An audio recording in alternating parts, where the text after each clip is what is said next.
Watching TV has changed over time. Streaming has become the new norm. That's why Golden State Media Concepts television podcast dives headfirst to the world of cord cutting. Want to be on the loop of what's hot in Netflix? Or if it's not a preference, what about original shows in Hulu? We've got you covered. Join us as we fill in the blank and talk about movies to stream and what show you should be binging. This is the Golden State Media Concepts television podcast.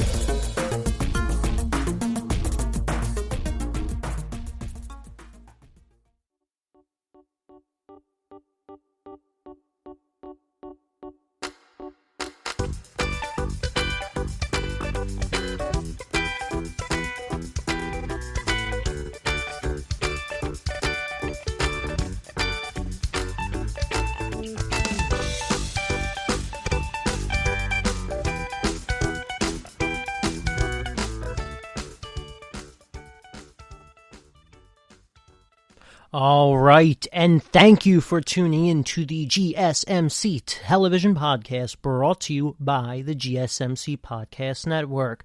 I am your host, Casey. So today we have some interesting new topics lined up. As usual, I will always probably kick it off with a little bit of Marvel, given that they are really the hottest topic in television right now. So we'll be starting off with a little Falcon and the Winter Soldier episode 2. I am now caught up. As I said, I was saving this for this episode. Then we'll be moving on to another show, a show that is still pretty relevant, but sometimes I feel it gets a little overlooked, and that will be Good Girls. Then we'll be moving on to a show that I very briefly addressed a few podcasts ago called ZeroZeroZero, an Amazon Prime show. And lastly, we'll be talking about a few long-running TV shows and a little thing that sometimes even hits very hard in the movie industry, a little bit of television fatigue. So kicking it off, we have Falcon and the Winter Soldier, Episode 2. So a lot of people out there have been saying that the second episode is so much better than the first episode. Before I really dive into it, I feel like on that statement, I don't think I actually agree with it. I actually think, if anything, the first episode might be a little bit better because we got more depth into the characters. While, don't get me wrong, we had plot progression here in this second episode, I was about equally entertained, but I think I still might favor the first episode a little bit more. As I've said before, we've had these two characters, and I wasn't really super excited coming into this show, even when the show was announced, and that's because as characters in the Marvel Universe, you didn't get a ton of them, or more so, you didn't get a ton of Falcon, but you had a fair amount of Bucky. I mean, you were introduced into, the character of Bucky in the first Avenger, which was obviously the first Captain America movie. Then you got a follow-up on him, with the twist that, Bucky's still alive in the Winter Soldier because he is the Winter Soldier. Then you got more of him in the Civil War, which was the ending to the Captain America trilogy. And then obviously you have Bucky in both Infinity War and Endgame, although not very much of him in Endgame given that he was blipped out. So we got a little bit of insight into, what haunts him, what's been going on with him since Endgame. But in this episode, we kind of got a sort of one-note Bucky, and we also really got a one-note Falcon as well, which we'll dip into him in a few moments. But Bucky really just seemed to be angry the entire time at Falcon for not taking up Captain America's offer, or essentially what was his offer into being the new Captain America. So now we have John Walker, who John Walker is very much a part of the comics, but if I'm being 100% honest, I don't know too much about him on the comic book side, and at least at the moment I would prefer not to know anything about him, because I guarantee any and all information on John will probably reveal pretty big spoilers for this new show. But with Bucky, like I said, I mean, we got some action sequences this episode, and we didn't really get a lot of, character depth. But one interesting thing is we did get an introduction to something in his backstory that led us to a new character named Isaiah. So, Bucky aside, let's kind of dip into Falcon for a second. So, once again, just like Bucky, Falcon was kind of a one-note character in this episode, just kind of very angry the entire time, a little bit conflicting with Bucky, but kind of really more so, ticked off at John Walker, which it's not John Walker's fault that he is Captain America. I mean, yeah, he took on the role that was offered to him, but if anything, Falcon should be more angry at the people who he had spoke to when he gave up Cap's shield. Now, moving to John Walker, because I pretty much said everything you can about Falcon at the moment, John Walker actually seems to be a pretty good replacement Cap, at least from what we've seen. He's obviously very brave, he's very skilled, pretty much took on a lot of the same qualities that Steve Rogers took on when he took on the super soldier serum and became the new Captain America. With that too, we now know that John did not take the super soldier serum, but he is just as skilled as most other soldiers as well. And they did mention that he, I can't quite remember if it was the Purple Heart, but he was the only, U.S. soldier to receive 2 of one very specific type of metal, which was another reason why he was a big candidate to take on the mantle of Captain America. Alongside him, you have another new character by the name of Battlestar. I don't really remember his army name or his legal name, if I'm being completely honest, but his call sign is Battlestar, which I do know he's another character in the comics, although once again I don't know much about him. But I believe he is a frequent collaborator with John Walker. And I think actually even in the comics too, there's a third character, although they have not introduced a third character into their little trio. Which also, on a little side note, but when they did actually introduce Battlestar in the actual first dialogue scene, they're driving a car, and they have Bucky and they have Falcon in the back.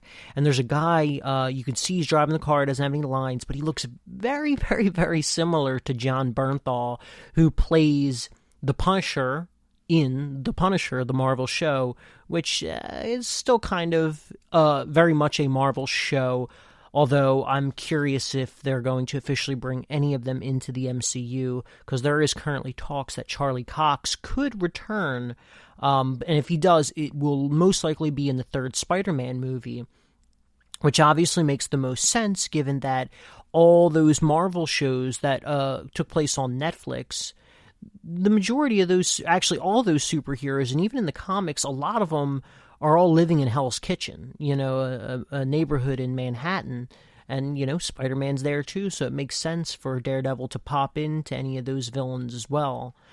Still don't 100% know what the plot of this upcoming Spider-Man movie is going to be, but anyway, I digress. He just looked like John Bernthal. So, another character that we also got introduced to is a character by the name of Carly Morgenthau, who, to my knowledge, again, I actually really don't have much knowledge on her, but in the comics, her father is a key player. Now, if we do take a look at who her father is, and I believe her father owns the Roxxon gas company, and also, or Roxxon Energy is what they are, which they also, dip into gas and other forms of energy.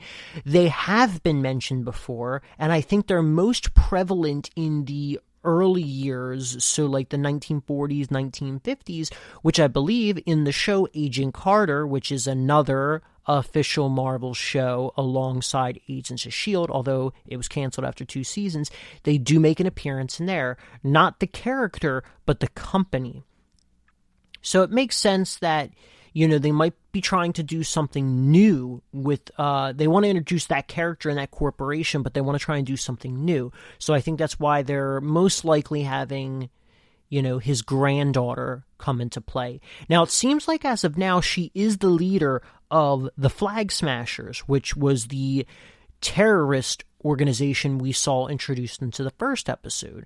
And, I was thinking that UFC fighter would probably be the ultimate villain, which he still very well might, but it seems like Carly's character might be very anti-hero-ish, not an actual villain. And I don't really get the feeling that John will be, I'm really not sure. I don't think he'll be the villain, although he could be a red herring, and I really hope he doesn't become the villain.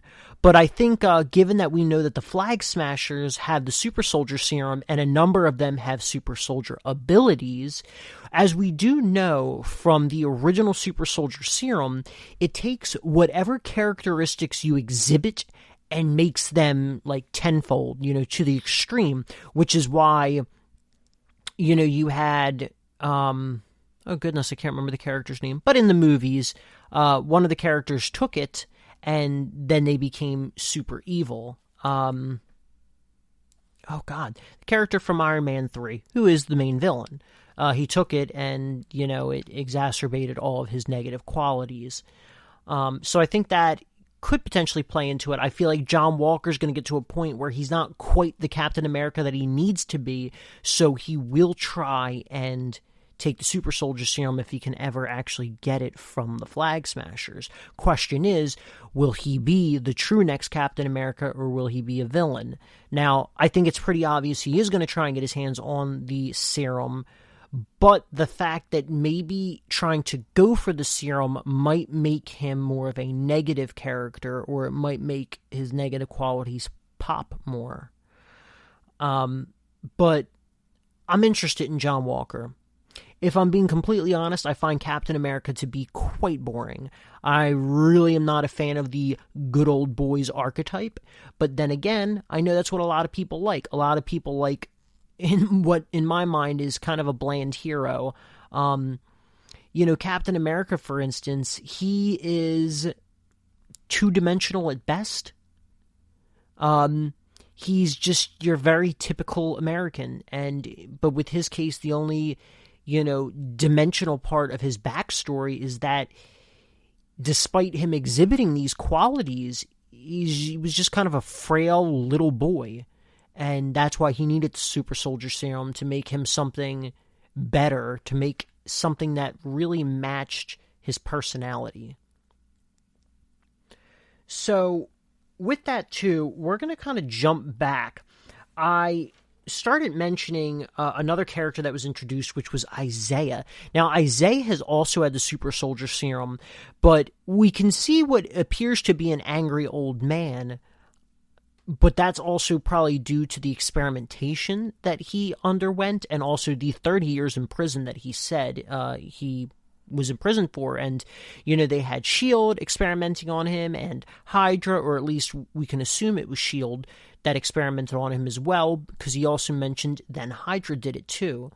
And at the time, Hydra was very much still in hiding, and they did not reveal themselves. Now, if he was, in prison that long ago, that had to have been probably during the 60s, 70s, 80s, around there. I think he did mention the Korean War, so I'm going to guess that's probably the 70s at that point. He fought in the 70s. So it could have been the 70s, 80s, and 90s that he was in prison, or even the 80s, 90s, and 2000s that he was imprisoned.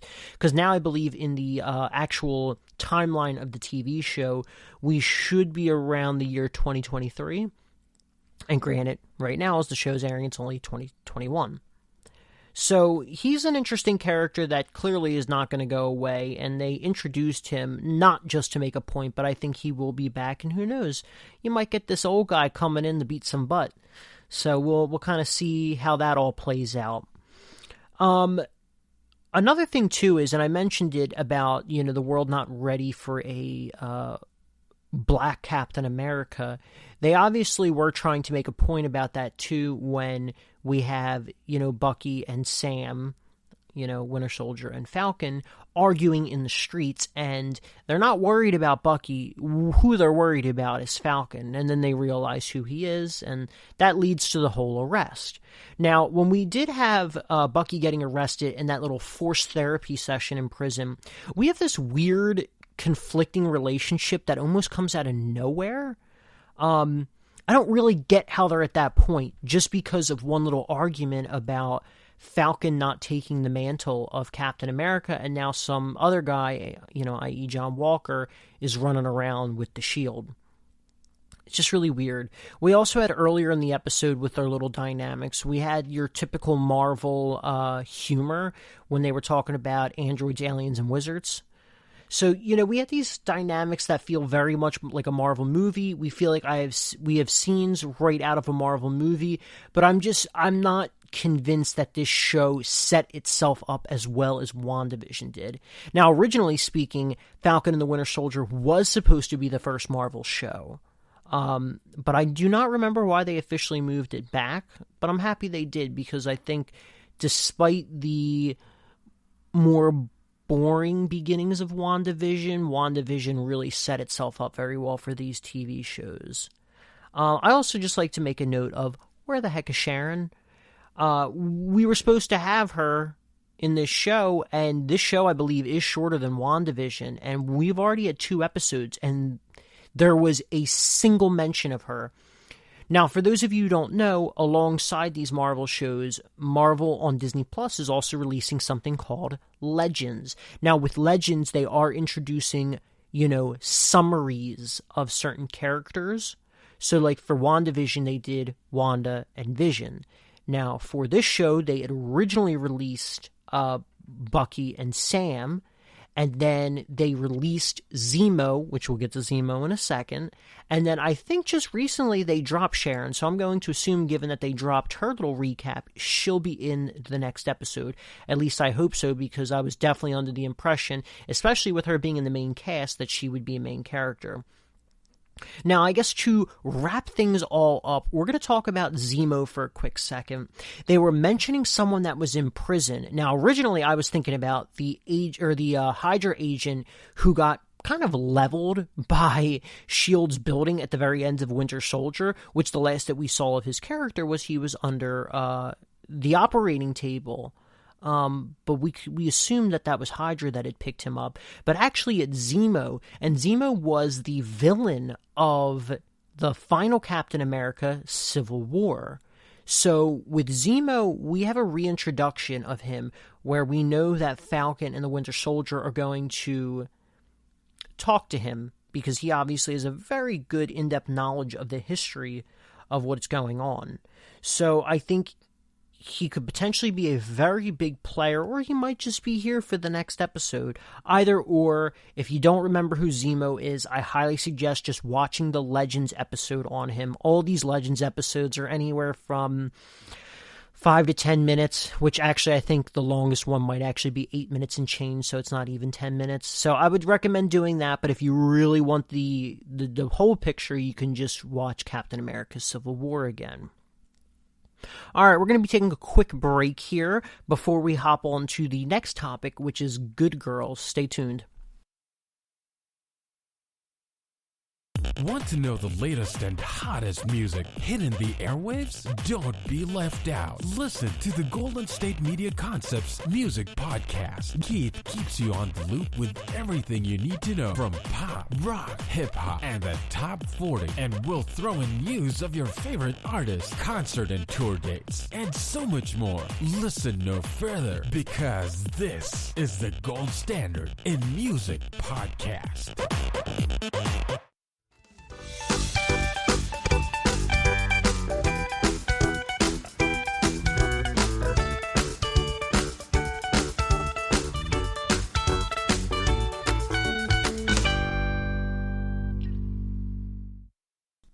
All right, and we are back here for segment 2 on Good Girls. So before we just finished up episode 2 of Falcon and the Winter Soldier. So like I said, we're now moving on to Good Girls.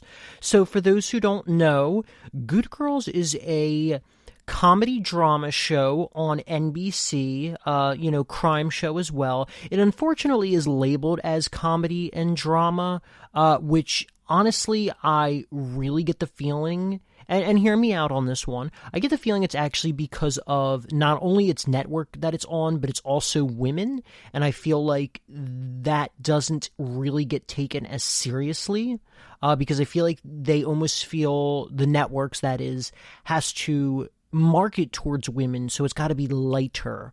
But honestly, this show feels very comparable to that of, Breaking Bad. The stakes are pretty high, similar to Breaking Bad, although the origin story, so to speak, is what differs. So obviously in a show like Breaking Bad, you had a 50-year-old chemistry teacher who had the chance of being a part of a multi-million-dollar company, and he gave it all up for his wife and his son who had CP, or who has CP, and he now has cancer and works 2 jobs as a high school chemistry teacher and in a car washing business.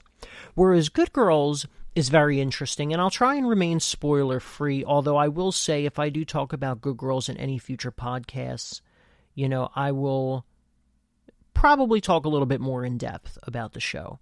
But for at least now, we'll kind of go over a brief overview. So in Good Girls, it is about 3 mothers, and each of them live sort of a relatively boring and mundane life, and each of them are dealing with, well, I guess they don't live an exactly mundane life, but they all have serious financial issues. So our main girl, Beth, she has like 5 kids. She has a husband who owns a car dealership who has also been unfaithful to her, but they're not really bringing in the money like they should. Her husband's kind of, in a sense, stuck in the old ways of how they did, car sales, and really isn't making much money, and they need money now. They could potentially lose their home, they could lose their business, and if they lose their business, then they're really SOL. Then you have another character by the name of Ruby. Now, Ruby has a husband and she has 2 kids. Now, her daughter is very, very sick. To my recollection, they don't officially say what her daughter's illness is. They just say it's a kidney disease. And if she doesn't have the medicine she needs, which is very, very expensive, and I don't even think insurance covers it if I remember correctly, she could die. Now, this girl is about, 8 to 10 years old, probably closer to the 10-year-old mark in the first season. So she needs money. Now, her husband is a security guard, and I think he might even work another job, and she works multiple jobs too. They're doing whatever they can to pay the bills, but, between paying the bills and trying to get this medicine, it's just not cutting it. Then you have the third character, which is Beth's sister. Her name is Annie. Now, Annie is, I'm not going to exactly call her a single mother, but she is not with her ex-boyfriend. And her ex-boyfriend right now is engaged, or at least in the first season, they're engaged to be married. Annie is kind of the comic relief of this show. She's also the screw-up between the 3 women. And she also has a daughter who is kind of coming to terms with their gender identity. And so their daughter then becomes a man who goes by the name of Ben. So with this show, it has a very interesting little dynamic, but also at the same time a very typical dynamic. So you have Beth, as I said, who's kind of, there are 3 main characters, but is kind of the main character of the three. She's sort of the leader, she's the take charge, she's the organized one, and it all plays into her very typical mother housewife role. She's got 5 kids. She keeps all of them clean and organized, and she cooks the dinners and does the PTA meetings and all this other stuff. So it kind of takes place, within her crime role as the leader and the one that generally tries to get stuff together. Then you have Ruby is my favorite character. She's the one that's sort of the voice of reason. She's kind of down to earth, and she does the things she does because she has no other choice. But that's not to say that she still won't voice her concerns when it comes to some of their plans, or even potentially coming up with a very smart plan of her own. Now, Annie works at this grocery store, and once again, she's kind of, the bad apple. Granted, they're all doing crimes, so they're not exactly good apples, but she's the one that's kind of the fumbling idiot, and she's the comic relief, and she definitely cracks me up sometimes, but also her character and those qualities can be quite annoying at times. So, like I said, she does work at a grocery store. So the way that this whole kind of show kicks off is she knows that the grocery store actually rakes in quite a bit of money. And she knows that it's just your little rinky-dink, grocery store. I believe, what do they call it? Fine and Frugal, although I could be mixing up the... Oh, no, Frugal Hoosier from the middle. But no, yeah, it's called Fine and Frugal. But despite it being what is labeled as a frugal store, they still rake in a lot of money. So they're kind of brainstorming, and they're like, we could rob this grocery store. And so they come up with the plan to rob the grocery store. Well, little do they know, they rob the wrong grocery store. While they get away with it, it leads into quite a bit of issues for them that they probably were never even expecting. And so they get sucked down this hole. Now, throughout the series, they try and get themselves out of the hole, but oftentimes Annie messes things up, or Beth, kind of having a very similar Walter White experience, wants to go further down the rabbit hole, while you have Ruby, who kind of is a nice balance of everything.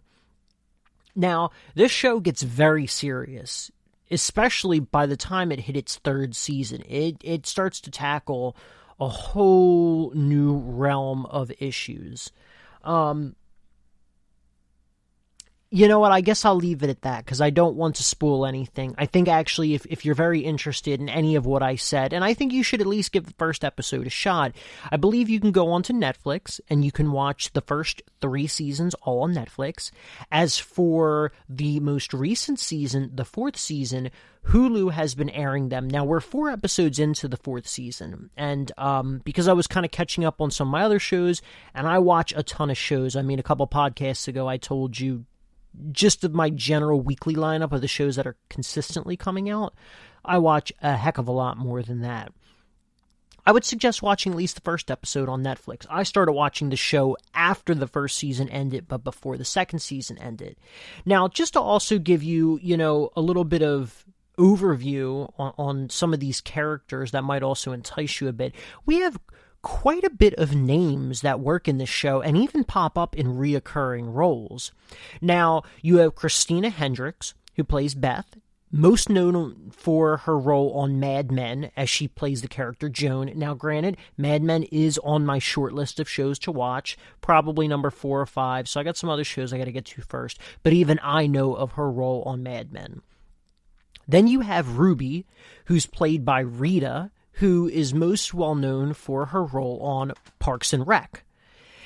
The other character, Annie, is played by Mae Whitman. Now, of those 3 women, I'm most familiar with Mae Whitman because she's played in Arrested Development as Anne, which is a phenomenal show, and if anyone watches Arrested Development, you know who Anne is. She also played a character in Scott Pilgrim vs. the World, And among one of my all-time favorite cartoons, which I would argue is, for more than just kids, you have Avatar: The Last Airbender. She played the lead role of Katara, which is so funny because as her physical presence, I was so familiar with her as Anne in Arrested Development, which is funny that her name is Annie. It just dawned on me in the show. But yeah, it was so weird finding out that she played Katara, the voice of Katara. Now, Beth's husband is also played by a pretty famous actor, which is Matthew Lillard. Now, Matthew Lillard, he's been in a lot of things during his career, even in the more recent years, the past 10 to 20 years. He's been in a lot of voiceover work. But as for his physical appearances, he starred in a crap ton of things in the 90s and early 2000s. Most notably, he played in Without a Paddle. He played one of the main antagonists in the first Scream movie. But a lot of millennials, even some Gen Z and Gen Xers might know him as Shaggy Rogers in the live-action versions of Scooby-Doo. Now, since those live-action roles, he has also voiced the role of Shaggy in pretty much all of the animated films, up till recently when they did their CGI version of Scooby-Doo, complete CGI animation, and they replaced him, which Matthew Lillard himself said that was just really strange. I've been doing the role for 20 years, after I took over for Casey Kasem. It's just strange they didn't ask me to come back, but if they ever did, I love the role, and I would do it in a heartbeat. So another character that you also have is Reno Wilson, who plays Ruby's husband. He was very much still a very prominent character. Same thing with Matthew Lillard's character. He played in the Transformer movies. He played in Mike and Molly. He even played in the fifth and sixth seasons of The Cosbys. He was one of the son's best friends in college. I apologize, but I can't remember which character it was. You also have some other characters like Manny Montana, who kind of plays one of the lead antagonists in Good Girls. You also have, rest in peace, Jessica oh my goodness, what is her name? Jessica Walker. Walter. Oh my goodness, I cannot believe I messed up her name. Who I've been watching her for years on stuff. She played a reoccurring character, Matthew Lillard's mom, during seasons 2 and 3. Although with season 4 out now, I don't know if she ever got a chance to make another reoccurring role.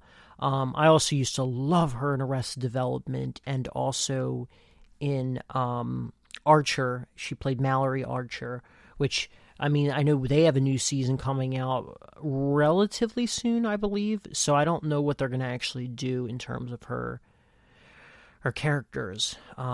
But yeah, it's very unfortunate she actually just passed away. You also have, most recently, you have Lauren Lapkus, who is a very famous comedian. One of the first things that I really remember her from was the mid-seasons of Orange is the New Black, and she did make a couple appearances in the final season of Orange is the New Black. She was the female officer that kind of Caputo had a crush on. And then lastly, you have also David Hornsby, who's actually a very famous Hollywood producer, most notable for his producing in It's Always Sunny in Philadelphia, which he also has made a reoccurring appearance in It's Always Sunny in Philadelphia as Cricket.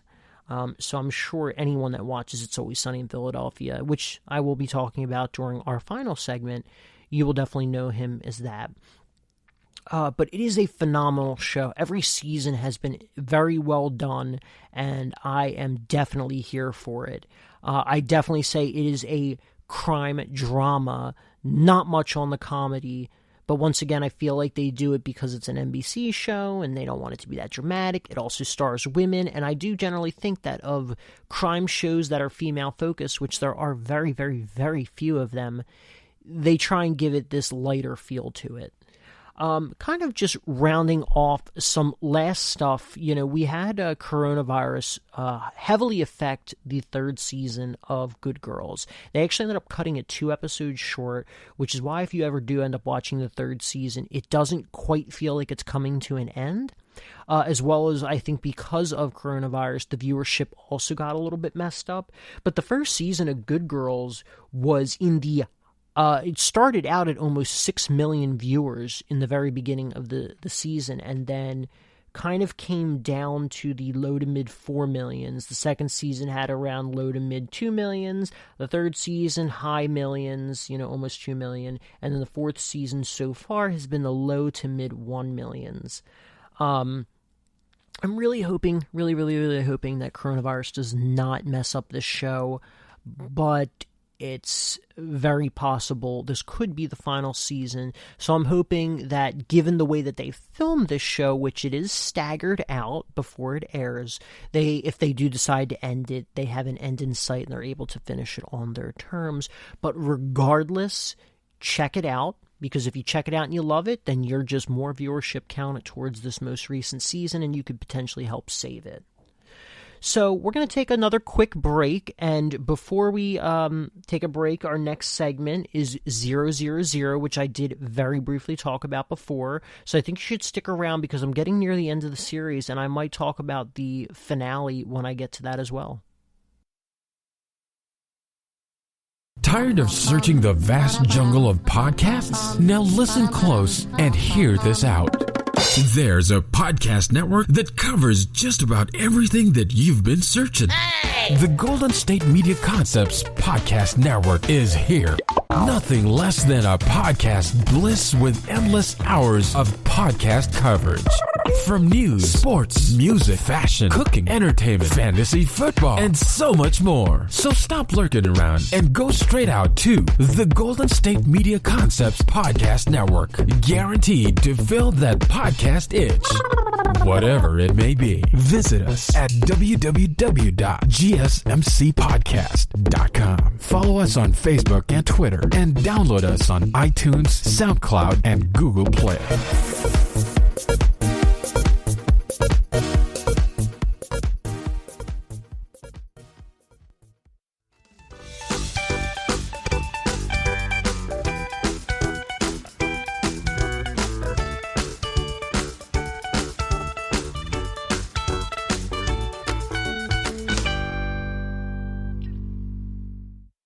All right, and we are back for our third of our fourth segment. We just finished talking about the NBC show Good Girls, which I will say I actually forgot to say something about that. I did talk about the show Superstore before. Superstore and Good Girls might actually exist within the same universe. There is the megastore that Superstore takes place in called Cloud9, and there's actually a Cloud9 featured, and it's a different state, but a Cloud9 featured in Good Girls. Just something that I actually should throw out there. But anyway, so we just got finished talking about Good Girls, and our next segment is going to be about ZeroZeroZero, which was something that I actually talked about a couple podcasts ago, just very briefly. It was kind of one of those hidden gems that I said you should potentially watch, and that I was watching. So I only have, I believe, 2 episodes left. The season or series, I'm not sure if it is, a 1-season thing or not, and I'm afraid to kind of look anything up, but the first season has 8 episodes in it. Now, for a little background on this show, the show itself is based off of a book by Robert Saviano, I believe is how you pronounce his name, of the same name, so it's also called ZeroZeroZero, and this show is a crime drama created by an Italian man named Stefano Sollima. I think that might how you say his name as well, and it is an Italian production, but the unique thing about this show is that it takes place all over the world. The 3 prominent storylines are the Italian mafia in Italy. You have a family in the United States, and more or less a commando, we'll call him, in Monterrey, Mexico. So, with the exception of the Americans, the Italians and the Mexicans, they take place in their home country, whereas the Americans, you kind of see them travel all over the world. So here's what is kind of the breakdown. You have the Italian mob who deals with probably a wide range of drugs, but I think the drug of their choice is cocaine. So really pure cocaine is nicknamed 000. And the reason why is because there is a pasta powder, or what pasta is made up of when it's in its purest form as well. And it's almost weird hearing, someone talk like that. It's also, that pasta is known as 000. So that's where the nickname 000 comes from. So very pure pasta is 000. The cocaine is 000, and the show is 000. So with that, so you have the Italian mafia who deals in that cocaine. Now you have the grandfather who, at the start of the show, you don't really know what he did, but he did something that really messed things up, and he's in hiding. So he tries to reunite all the families together, and to make things better, he's going to order about $1 billion worth of cocaine. Now, where does that cocaine come from? It comes from Mexico. So you then go down to Mexico, where you see the production of this cocaine. And you see a commando who, under his, I don't know what you would call it. I think I called it something differently for our first segment.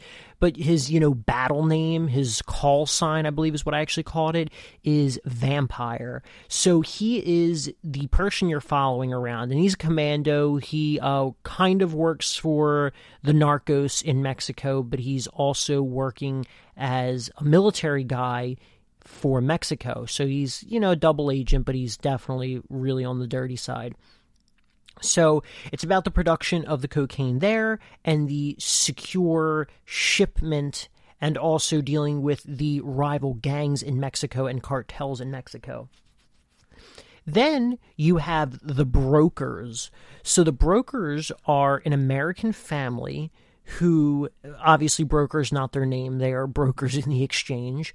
So you have this American family who ships food, canned goods essentially, around the world. And they don't really make a lot of money from that. I mean, they make a fair amount of money that they're wealthy, but they're not mafia wealthy. And they live in New Orleans, or they live in Louisiana, but they kind of make it seem like it's New Orleans. So you have all their freighters and stuff like that. You have the father, who's the head of the business. The daughter, who is clearly the second in command. She's the protege. You know that she's going to be kind of the one to take charge when the father, croaks. So then you have the son. Now, their mother has been dead for a while, but you have the son who has Huntington's disease, which, for anyone that doesn't know, it is a degenerative disease that kind of, as you get older and as the condition gets worse, you kind of lose your functions. So he has that, and that's what the mother died of. And so they kind of treat him, more specifically, the father kind of treats him with extra care. And they try and shield him from things, and the father really doesn't want him in the family business. But the one thing that he really does know, and that I guess that he helps with in the family business, although not necessarily the crime side of things, is he knows boats. He knows freighters. He knows ships. He knows them. He's like a savant when it comes to them. So anyway, you have that family. That is the focus. So ultimately, cocaine from Mexico goes to the American family. The American family tries to ship it to Italy. But in Italy, aside from the Don, you have the grandfather who, his son has been dead for quite some time. So really the next man in succession would be the grandson. So there's a little bit of a power conflict there. The grandfather's still in hiding. He wants to make things better, and this probably will make things better for him. But there's still those that really don't like what he did, and so there's this big power dynamic at play, and this shift to try and make sure he does not, regain control. So that's a pretty interesting thing. I also meant to say as well, the theme song for this show is composed by the group Mogwai, if I if I am pronouncing their name correctly, Mogwia. And I mean, for anyone that knows, I mean, they've been around since like the mid 90s, and I think they still make music. Obviously, they made the composition, the score for this show, but they're a Scottish, probably say like a post-rock group. So they're pretty famous. I feel like, yeah, your average person might not listen to them, but your average person should maybe at least know who they are. But anyway, just a little interesting tidbit. So this show does go to many, many different countries. So you have, you're in, Arabic countries, you're in Africa's countries, many different countries there. You're obviously in Europe, you're in Mexico, you're in the United States. There's English at play, there's Spanish at play, there's Italian at play, there's Wolof at play, there's French, there's Arabic. So it's a very diverse show, and I mean, once again, it is an Italian-produced show, but I do actually find that if there are one set of characters that really do take precedence in the story, it is the American characters, more specifically the daughter and the son. So like I said, I'm kind of coming down to the last couple episodes of this show, and I am stunned by this show, because once again, this show is a hidden gem. It is, I believe, exclusively on Amazon Prime, because it is a Prime show. But nonetheless, I never heard of this show, never saw advertisements for it, and some of those Prime shows, and even some of the exclusive streaming shows, you still hear something about, but maybe because it is Italian produced, it's probably maybe something bigger in Italy. I also do fear that because it is off of a book, that if there's only one book in the series, then that's all there probably will be is one season, because it might have a very definitive ending. Anyway, while I can't really say much about the actual actors who are in this show, like I could Good Girls, where Good Girls has an insane amount of very famous actors in the show. In this show, the only one who I recognize or immediately know is Dane DeHaan, who plays Chris, the American son.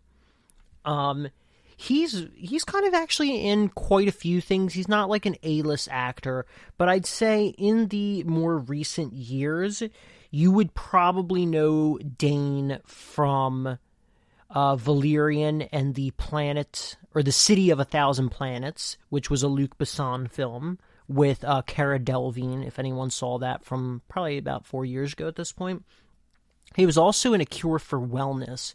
Now, A Cure for Wellness was a Gore Verbinski movie. Gore Verbinski's most well-known for doing the Pirates of the Caribbean movies. But he did this horror movie. I think that's what you would probably... maybe you can call it like a thriller, suspense, not quite all-out horror. But that was a pretty good movie that I saw him in. He's the lead in that movie as well.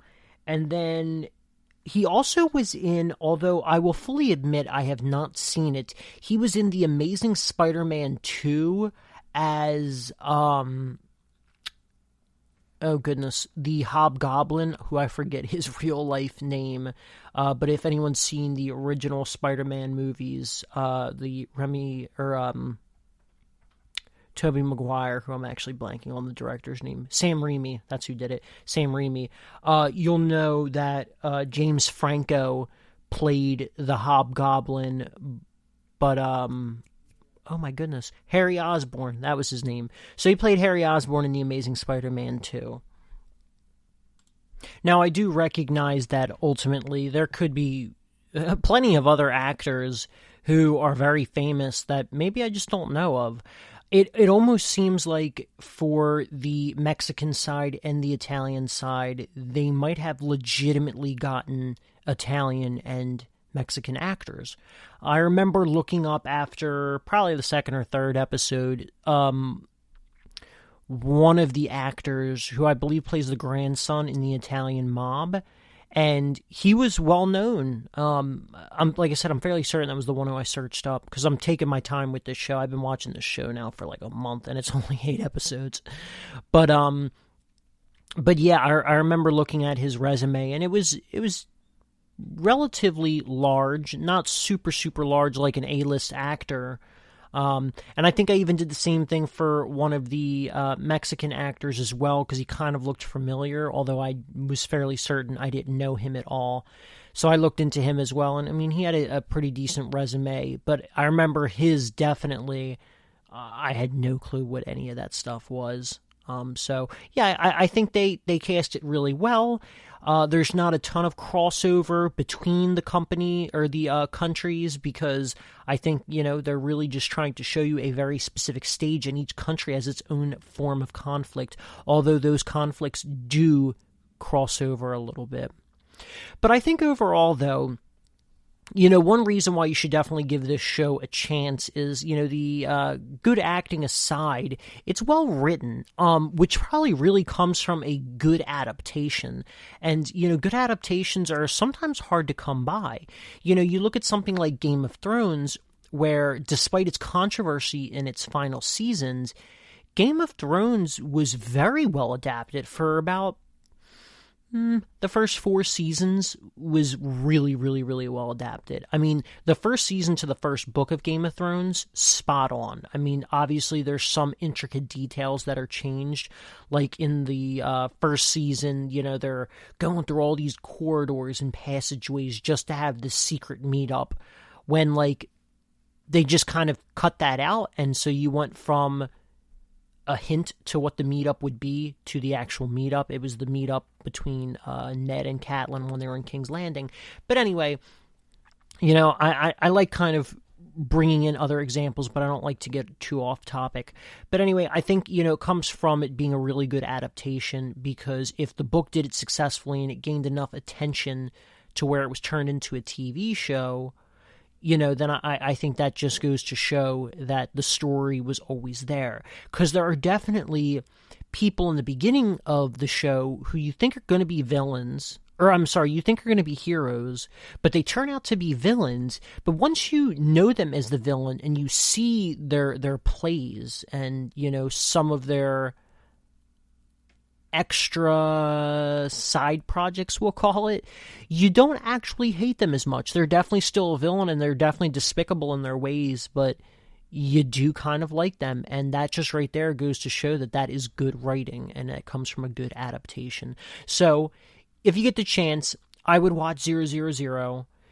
Give it at least an episode, preferably 3. If you can get through the first 3, there's no reason why you shouldn't be hooked in the show. The first episode just sets it up really well to begin with. All right, so we are going to take another quick break. When we come back, we'll be discussing what I like to call franchise fatigue. Want to find out what movies to go see? Then check out the GSMC Movie Podcast. It's your ticket to the latest movies, whether it's a new blockbuster event, romantic, comedy, or action flick. This show has got it all covered. They talk some what to go see now, don't bother, what's hot on Netflix, and everything in between. That's gsmcpodcast.com/movie-podcast. When it's all about the movies, it has to be this new show. Don't forget to like them on Facebook and follow them on Twitter. Visit gsmcpodcast.com for more info.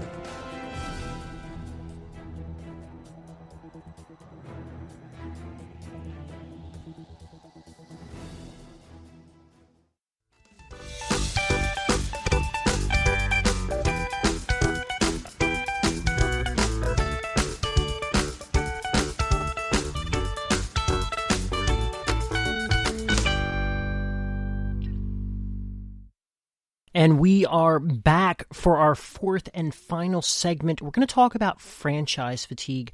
So previously we just talked about ZeroZeroZero, how I thought that was a good show. And, a hidden gem that, once again, is on Amazon Prime if you ever have the interest in watching it.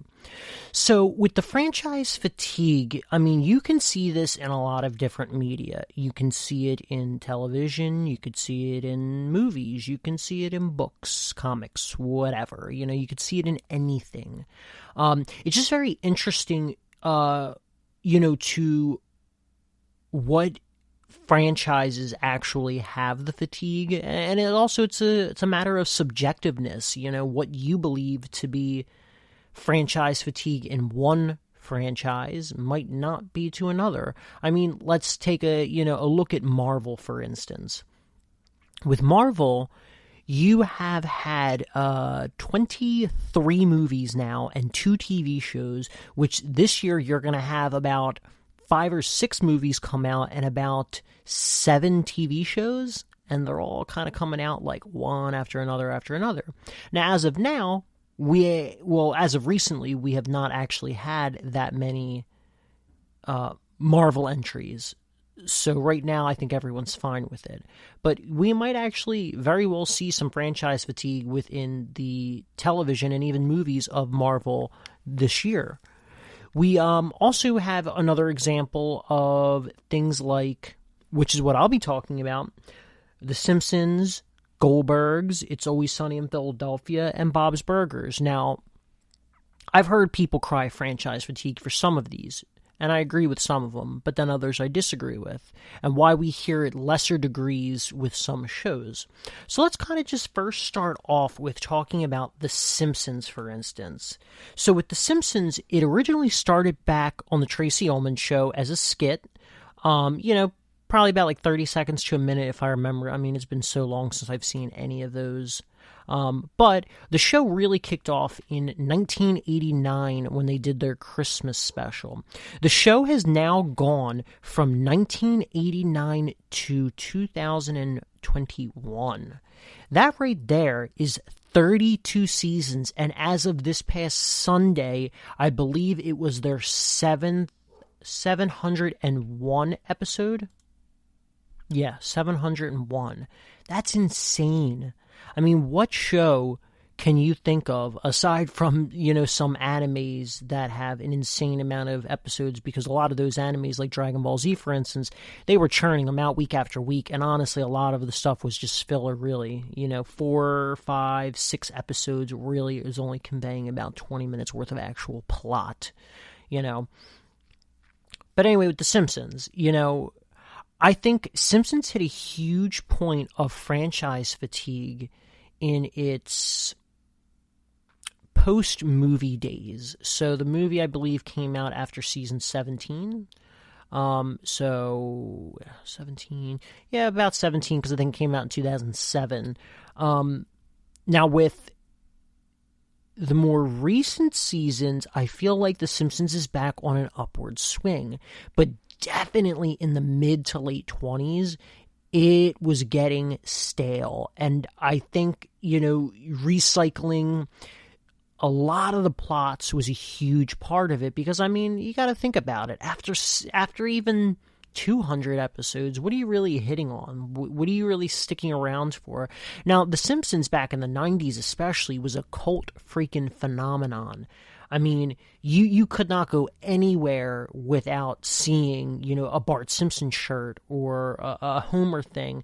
I mean, heck, even when I was a kid, growing up in the late 90s and especially in the 2000s, I had my fair share of stuff, especially when the movie came out. I mean, that was a nice little revitalization with Simpsons merchandising, and I had a lot of it. And I actually recently threw out some of it and sold some of it too. But anyway, I think, it's really the 20s. When you hit the 20s, they really started to recycle a lot of plots, and people, they could tell, and people were definitely making their comments known. So what did The Simpsons start doing? They tried to look at other shows that were relevant at the time, especially something like Family Guy, and you could see that The Simpsons started to use very similar gags as Family Guy. I think they've had their fair share of flashbacks for comedic effect, but even more specifically, something that annoyed me to no end, because I gotta be honest, I'm not a Family Guy fan. They started doing those drawn-out comedic bits. So, to put it into a little bit more perspective, in Family Guy, Peter stubs his toe and, scrapes his knee. And then for, 30 seconds, he goes,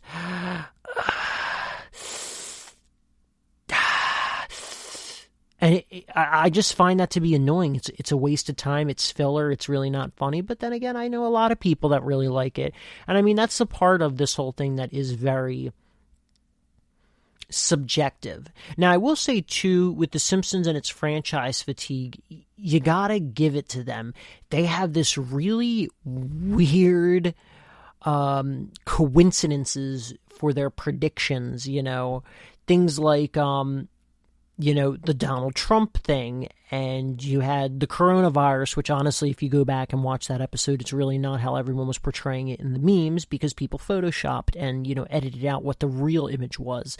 You even have, something as weird as the Lady Gaga, jumping down from the rafters bit, which happened, a couple years before the whole her Super Bowl halftime show. So it's really weird. I feel like, those types of things kind of saved it from completely going under, but even so, in the early 2010s, it almost got canceled on a couple occasions. But I think it just brings in too many viewers, and it's a moneymaker, And I think the fact that they never really age, and that they all kind of embody a different part of society, that's probably why it speaks so well to people. But you still got to look at its dwindling numbers. Going on to another show, you have The Goldbergs. Now, The Goldbergs isn't a cartoon show, but The Goldbergs has been on since 2013, still ongoing now. It's on its 8th season. It's done 178 episodes, and I think the biggest thing that saves The Goldbergs, really its only saving grace, which really isn't a saving grace for me, is its nostalgia. I did not grow up in the 80s. Now, granted, some of the stuff that they do mention, I grew up with as a kid, but it doesn't really hit me like that on the nostalgia level. Now, with The Goldbergs does a similar thing that The Simpsons does, in the fact that it, which I didn't really mention for The Simpsons, but they don't grow as characters. And so you have an issue where the plots are always the same. They're always the same. Beverly's plot for this recent episode, or the next episode, or whatever it is she's meddling in Adam's life. She's going overboard. She's being a smother, which was the huge joke in the beginning. Now, for the first few seasons, they had enough topics to dive into that it was fine, and it was actually really funny. I thought she was one of the saving graces of the show originally, but yeah, it's gotten stale. Painfully stale. And if you're on, certain websites, Reddit, TV Time, even sometimes Twitter and Facebook and stuff like that, you can see the fans have been saying stuff for the past couple seasons. Now, I'd say these last 2 seasons, in general, have been pretty freaking painful to watch. It's like I said, it's the same plot. Erica's selfish. Barry is an a-hole. Beverly is a smother.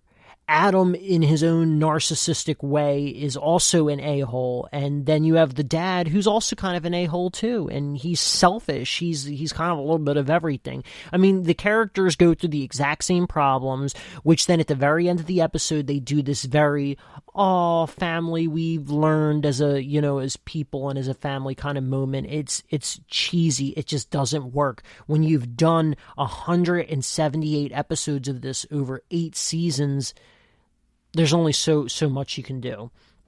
Now, also, it takes place in an ambiguous 1980s, years. But given that there's 8 seasons, there's only so much to do. And they tried to do a 90s spinoff, which I actually was really liking by the 2nd season, but it unfortunately got canceled. So I'm curious how long they're going to really do this for before it reaches its natural end. Now, I will say, though, the grandfather, or the person who played the grandfather, just recently passed away, and they did a nice dedication to him in this past episode, or 2 episodes ago, technically, because we just had the episode from yesterday, yesterday. But I really liked that episode. It was actually slightly different from the formula. It dealt with Erica's boyfriend and Erica's brother, Barry. A little bit different, but it was a nice episode, probably one of the better ones in the past couple seasons, so I'm happy that he got the dedication on that episode. I'm curious if that's also going to be his last episode, and if they're even going to tackle this problem, of him not being in the show anymore. Moving on, we have Bob's Burgers. Now, this show is, these next 2 shows, Bob's Burgers and It's Always Sunny in Philadelphia, are not shows that I actually hear franchise fatigue on, but you could make the argument that Bob's Burgers, if anything, is kind of starting to hit franchise fatigue. It came on in 2011. It's now obviously 2021. It's had 11 seasons and over 200 episodes, roughly around 210 episodes, I believe. They don't age as well. The problems are definitely much different. The Simpsons are your average American family. But with Bob's Burgers, it's a family-owned restaurant. The kids are very quirky, which I think gives it its own flair, style, and comedy to it. But I'll say this, those kids are freaking annoying. They're so annoying, but, even when they are annoying, they can still be very funny. But that's the thing. Each of the characters are very quirky, and the most down-to-earth character is Bob. He's the most normal. He likes his job, and because he likes his job, he has his own business. He's got his restaurant where he just cooks burgers, but he's surrounded by very incompetent people in general. Now, I think, Bob's Burgers, it's getting to a point where I am starting to not care as much about the show. I mean, it's a nice, 20 minutes to pass the time, ultimately. And I know a lot of people that still like it, but I think it's starting to get to the point where it's going to hit, it's hitting franchise fatigue right now. The quirkiness of the characters, I think, only takes them so far at this point. I mean, I don't really think there's a whole lot to say. The plots haven't exactly started repeating themselves, and I feel like to set themselves differently from other shows is that they're even, I feel like in the recent seasons, they're even starting to stretch relationships, stretch the, or I'm sorry, not stretch, but exaggerate the relationships and their dynamics a little bit more. And I think a good example of that is Gene and Linda, the son and the mom. Gene has, even more so this past season, have a very weird, almost inappropriate relationship with his mom. I mean, obviously, it's nothing reciprocal on Linda's part. It's just a mother-to-son relationship, but Gene definitely has this weird fixation with her. So I think we're starting to get to the point where we might be starting to see franchise fatigue, and if it goes on for another couple seasons, I think we're definitely going to see franchise fatigue. The last show that I want to talk about is one of my favorite shows. I wouldn't even really call it a sitcom, because I think sitcoms in general have very specific tropes.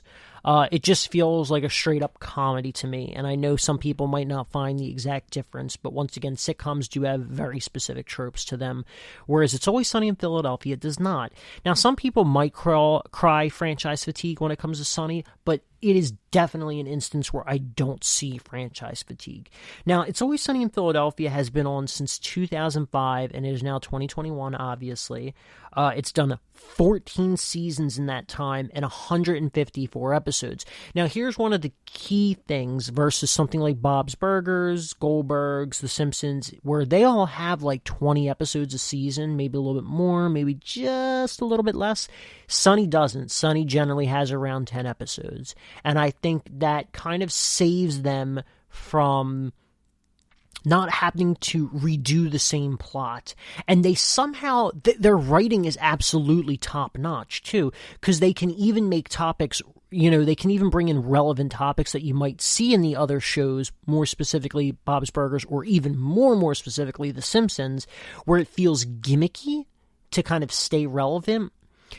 Whereas the characters do age in Sunny, so when they're using those things, it feels like a natural struggle for these characters to grasp certain concepts. So they did a social media episode, and they did like a texting episode, where I will say the texting episode felt a little too late in the series. That's one thing I'll strike against It's Always Sunny in Philadelphia. But generally, like, you know, social media for businesses and stuff like that, when they did that like 5 or 6 years ago, it still felt like that was about the right time to do it. You know, if they did it too much later, maybe not. Which also I did mention earlier, David Hornsby, a producer and recurring character in Good Girls, or well, he's a recurring character and a producer, and It's Always Sunny in Philadelphia. He was one of the main characters, or is one of the main characters in Good Girls. But I think one of the really, really big things, aside from the great acting and writing, that saves It's Always Sunny in Philadelphia is, there's not an actual term for it, but I'm just going to, for the sake of argument, call it the Seinfeld effect. And that effect is when you have a group of characters who, as the seasons go on, or as their story goes on, they grow to be more despicable. Now, that is a de-evolution of characters, but it's we'll call it a type of growth. Whereas the Simpsons, Goldbergs, and Bob's Burgers, they don't have that. The characters are the same, and that's kind of why some people might consider like the Simpsons to be a timeless classic. You know, or people could even argue the other ones, but I don't really argue that, and I think the Simpsons is starting to stretch that at this point too. But yeah, that's kind of the thing, is that the characters are changing, and they're growing to be more despicable. I mean, that's why you even have Seinfeld, and it had 20 season episodes for quite some time, except for like the first 2 seasons, where the first season's like 4 episodes of Seinfeld. The characters are becoming worse, and it brings a whole new type of comedy into play. And they're changing with the times, but they're struggling to change with the times. But once again, even on the topics that they think they need to be sensitive about, they still don't handle in a sensitive manner. So, once again, while some people might argue franchise fatigue, which is Always Sunny in Philadelphia, I would say they're doing a great job, and they have not hit that fatigue because they are changing their characters. But anyway, that's just kind of like a weird rant about franchise fatigue, but just 4 examples of it. You know, once again, it's all subjective. You know, you even see something with the Star Wars movies where some people argued franchise fatigue, and that's why the movies didn't do as well as they did, and the Solo film didn't do as well as it did. But anyway, I'd like to hear your thoughts on that and other shows that, you know, you have franchise fatigue on. So I guess on that note, thank you for listening to the GSMC Television Podcast, brought to you by the GSMC Podcast Network. I'd like to ask that you would please remember to subscribe to the show and write a nice little review, because it really helps us. Follow us on Facebook, Twitter, and Instagram. Thank you so much, guys, and have a good night. You've been listening to the Golden State Media Concepts Television Podcast, part of the Golden State Media Concepts Podcast Network. You can find this show and others like it at www.gsmcpodcast.com. Download our podcast on iTunes, Stitcher, SoundCloud, and Google Play. Just type in GSMC to find all the shows from the Golden State Media Concepts Podcast Network, from movies to music, from sports to entertainment, and even weird news. You can also follow us on Twitter and on Facebook. Thank you, and we hope you have enjoyed today's program.